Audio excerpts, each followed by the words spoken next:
Elon Musk was born on June 28, 1971, in Pretoria, South Africa. Elon's parents are May and Errol Musk. Elon has a younger brother named Kimball Musk and a younger sister named Tosca Musk. Elon got married in January 2000. Elon and Canadian author Justine Wilson had a son, Nevada Alexander Musk, in 2002. A terrible tragedy happened. Nevada died of sudden infant death syndrome, or SIDS, at only 10 weeks. After the loss of their firstborn, in 2004 Wilson gave birth to twin sons Griffin and Xavier Musk in April 2004. The former couple also had triplet sons Kai, Saxon, and Damien in January 2006. At age 17, in 1989, Elon relocated to Canada to attend Queen's University in Canada. In 1992, Elon left Canada to study business and physics at the University of Pennsylvania. He graduated with an undergraduate degree in economics and stayed for a second bachelor's degree in physics. Later, Elon decided to relocate to Stanford University in California to pursue a PhD in energy physics. Elon launched his first company, Zip2 Corporation, in 1995. Musk became a U.S. citizen in 2002. At an early age, Elon developed an interest in computers. He taught himself how to program, and when he was 12 he sold his first software, a game he created called Blaster. Elon went on to creating some wonderful things and gained great wealth in the process. Here are a few words from Elon to new business entrepreneurs. I think this is sort of general advice I'd give to people starting companies, to entrepreneurs in general, is really focus on making a product that your customers love. And if you can come up with something like that, your business will be successful for sure. But it is generally true that innovation comes from questioning the way things have been done before. Yeah. And if in the education system you're taught not to do that, that will inhibit entrepreneurship. Elon has a vision to colonize Mars in the future. Here is his thoughts on space exploration. There's colonies elsewhere in the solar system and ultimately extend beyond our solar system. And so there's the defensive reason of protecting the future of humanity, ensuring that the light of consciousness is not extinguished should some calamity befall Earth. That's the defensive reason. But personally, I find what gets me more excited is the fact that this would be an incredible adventure. Maybe like the greatest adventure ever. And it would be exciting and inspiring. And there need to be things that excite and inspire people. Yeah. There have to be, reasons why you get up in the morning. It can't just be solving problems. It's got to be, something great's going to happen in the future. We are going to take a look at Elon's achievements and visions for the future, starting with SpaceX. Elon founded his third company, Space Exploration Technologies Corporation, or SpaceX, in 2002 with the intention for commercial space travel. Develop rockets that are capable of taking satellites to orbit and crew to the space station. Basically servicing government and commercial space launch needs, and then build a global communication system in space. I mean, the goal of SpaceX is to develop the technology that enables life to become multiplanetary and make humanity a spacefaring civilization, which I think is a very exciting, inspiring thing. And it's like one of those things where you can that I think just makes kids be excited about the future. And we need things that are inspiring and exciting and make the future seem like it's going to be better than the past. Life can't just be about solving one miserable problem after another. It's got to be like what's inspiring and exciting. And I think that a future where we are a spacefaring civilization is one that we can all get excited about. And we can go out there and find out what's out there in the universe and what's the meaning of life, and where are the aliens, and hopefully they're friendly. Crewed base on the moon, which would be the next step from Apollo, which is let's just not go there for a few hours and then head back. Let's have a permanently occupied science station on the moon. And we could also build some pretty epic telescopes on the moon that would enable us to learn more about the nature of the universe and figure out what's going on and maybe detect those aliens. By 2008, NASA awarded SpaceX a contract to handle cargo transport to the International Space Station, with plans for astronaut transport in the future. Elon and SpaceX made history in May 2012, when the company launched a Falcon 9 rocket unmanned into space.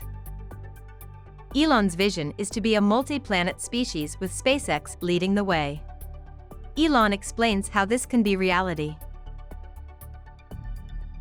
Look forward to talking about the SpaceX Mars architecture, and what I really want to try to achieve here is to make Mars seem possible, make it seem as though it's something that we can do in our lifetimes, and that you can go. And is there really a way that anyone could go if they wanted to? I think that's really the important thing. So, I mean, first of all, why go anywhere, right? I think there are really two fundamental paths. History is going to bifurcate along two directions. One path is we stay on Earth forever, and then there will be some eventual extinction event. I don't have an immediate doomsday prophecy, but eventually history suggests there will be some doomsday event. The alternative is to become a spacefaring civilization and a multi-planet species, which I hope you would agree that is the right way to go. Yes?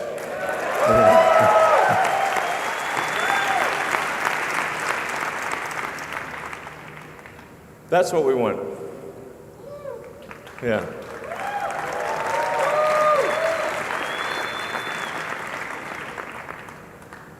So how do we figure out how to take you to Mars?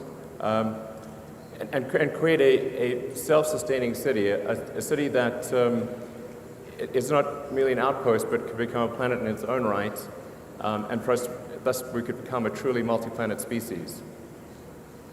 Sometimes people wonder, well, what about other places in the solar system? Why Mars?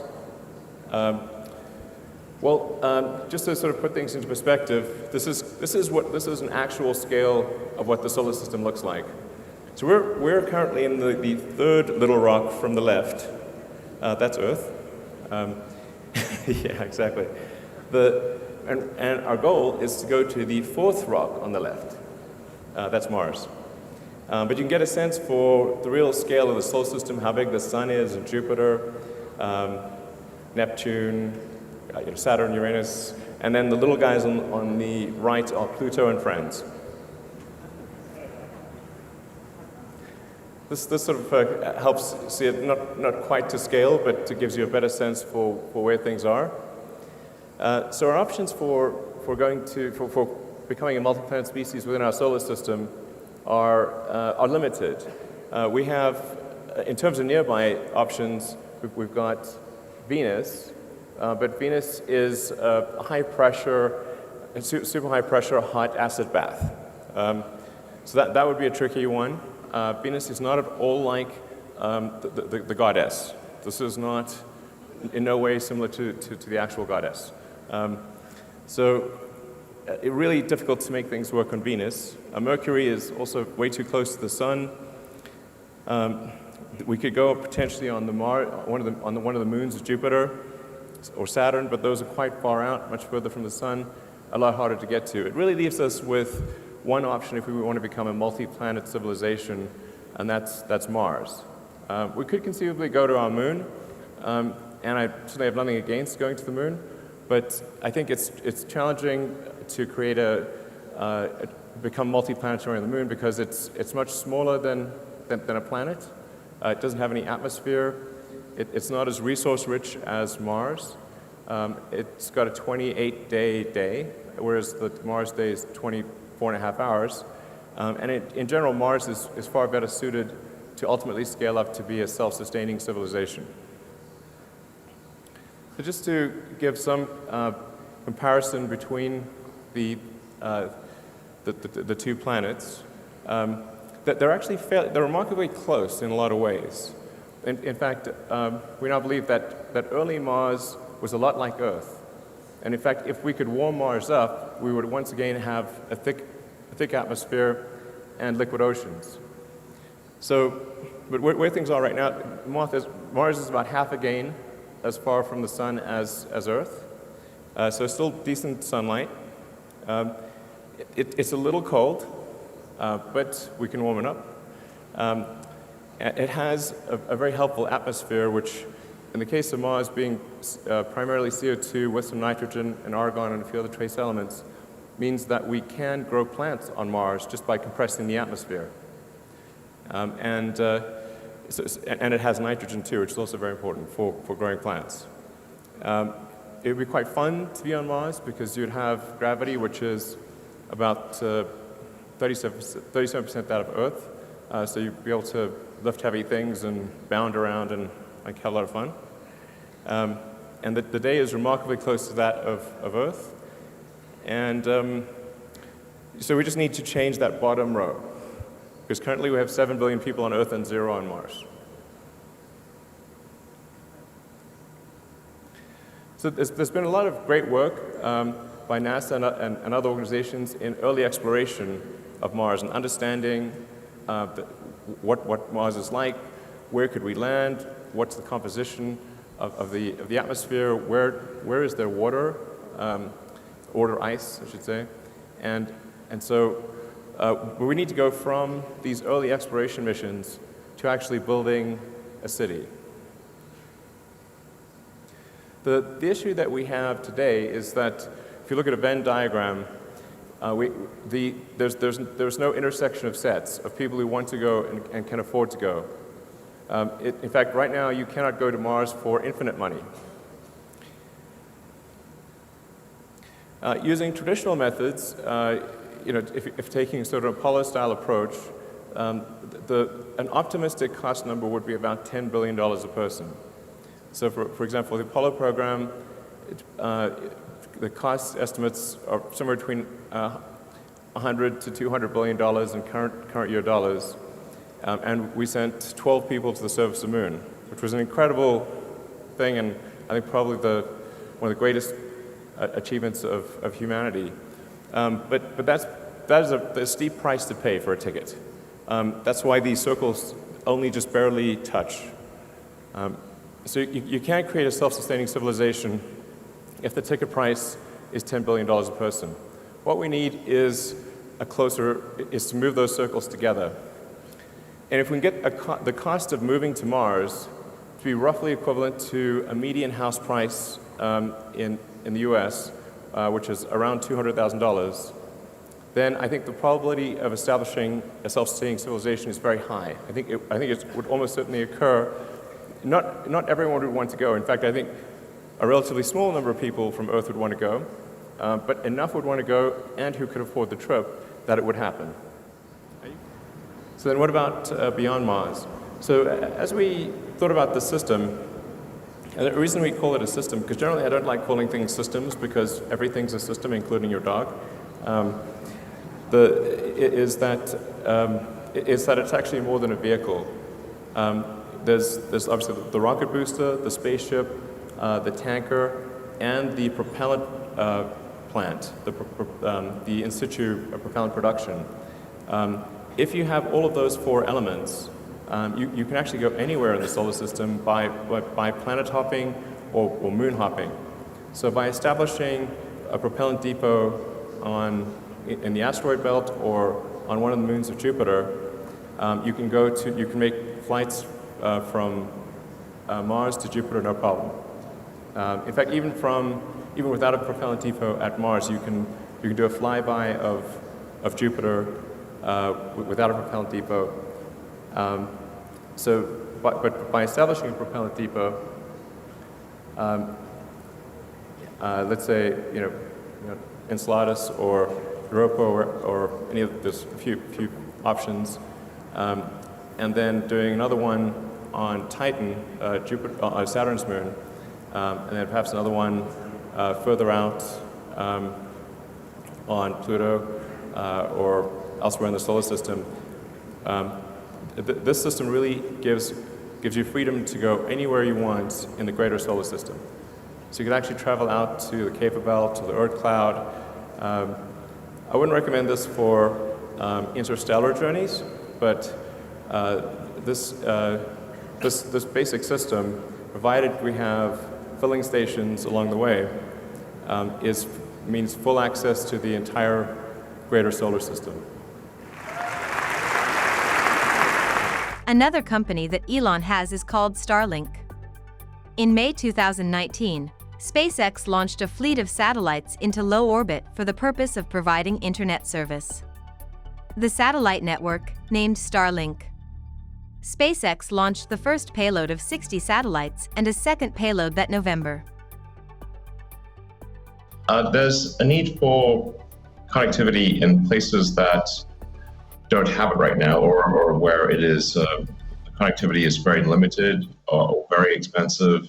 But at many parts of the world, like I said, it's simply not available. So you can think of Starlink as filling in the gaps between 5G and fiber, and really getting to the parts of the world that are the hardest to reach, the most difficult to reach, 3%, possibly 5%. And I think it really quite nicely complements fiber and 5G. So we've launched and now have active over 1,500 satellites. There are a few interesting stats. The combined power of all the satellites is over 5 megawatts. So there's over 5 megawatts of solar from all the satellites combined. They're capable of outputting about 30 terabits per second of data, and starting in actually next month, almost next month, I should say. Starting in August, we should have global connectivity for everywhere except the poles. Now, as I said, it's really meant for sparsely populated regions. So because our spot size, talking in terms of cellular, is quite big. So we're well suited to low to medium density areas, but not to high density areas. In the high density areas, we will be able to serve a limited number of customers. But it is operational. We recently passed the strategically notable number of 69,420 active users. And we're, I think, on our way to having a few 100,000 users, possibly over 500,000 users within 12 months. So I think it's growing rapidly. And we're continuing to innovate the user terminal and the satellite and the ground stations and sort of gateways and points of presence. Elon is the co-founder, CEO at Tesla Motors. Tesla was founded in 2003 and is dedicated to producing affordable, mass-market electric cars as well as battery products and solar roofs. Elon and Tesla plans for the future. We've had a fantastic year, thanks to the great work of the Tesla team. I'd just like to start off by just thanking the Tesla team for the incredible work over the past year to get where we are. Well done.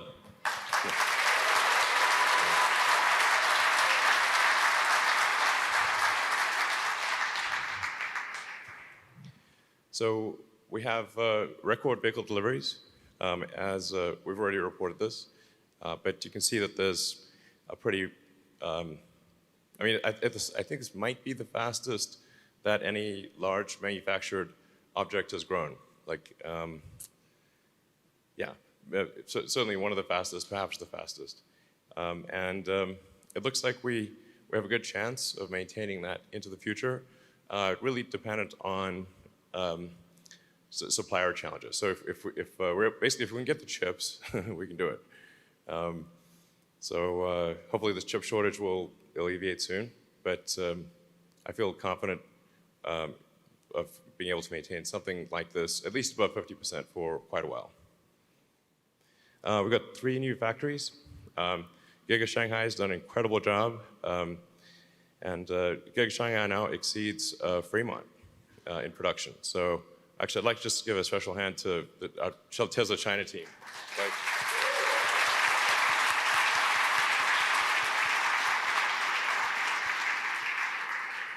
So it's the best quality, lowest cost, and also low drama. So it's great.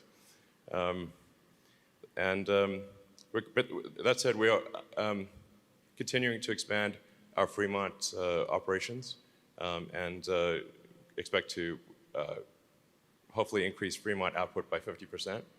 So, and that's still where we make all Model S and X's are made in Fremont. But it kind of makes sense, especially for the high volume vehicles, to have production that's at least on the continent where the consumers are.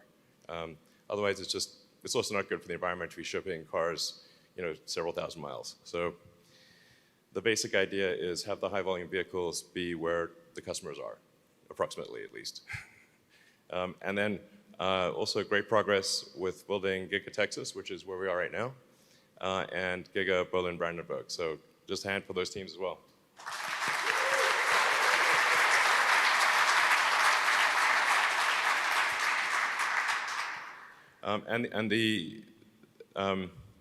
These factories will have cell production in them as well. So this will be really kind of raw materials in, cars out. So really, really big.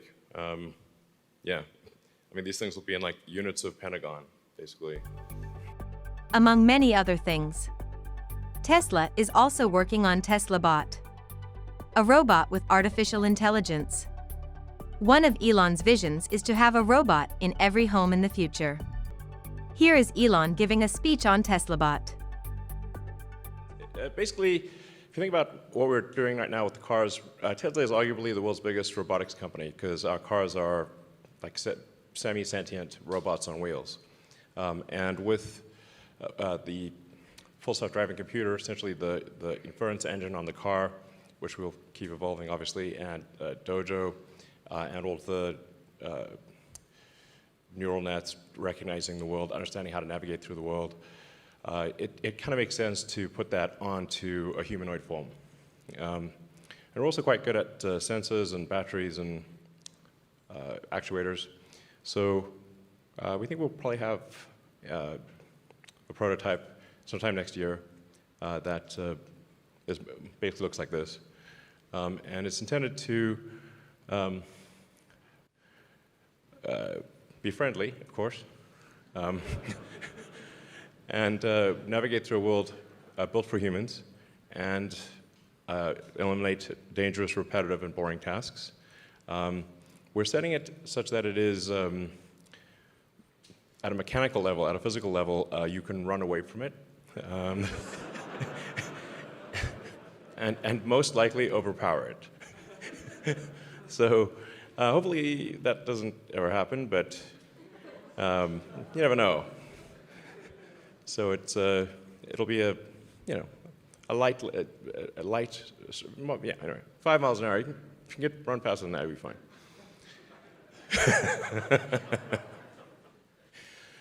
So yeah, it's around 5'8".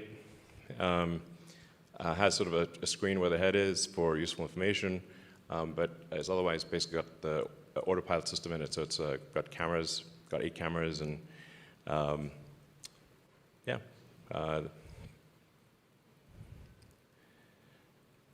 Full self-driving computer, and making use of all of the same tools that we use in the car. So, I mean, things I think that are really hard about having a useful humanoid robot is, can it navigate through the world without being explicitly trained? I mean, without explicit, like, line-by-line instructions. Can you talk to it and say, please pick up that bolt and attach it to the car with that wrench, and it should be able to do that. It should be able to, please go to the store and get me the following groceries, that kind of thing. So, yeah, I think we can do that. And yeah, this I think will be quite profound, because if you say it like, what is the economy? It is, at the foundation, it is labor. So what happens when there is, no shortage of labor? This is why I think long term that there will need to be universal basic income. Yeah. But not right now, because this robot doesn't work. So we just need a minute. So yeah, but I think essentially in the future, physical work will be a choice. If you want to do it, you can, but you won't need to do it. Elon Musk is an extraordinary individual. I believe the next generation will be living his visions of the future. He has created some amazing companies and will have a big impact on our future. Thank you for watching.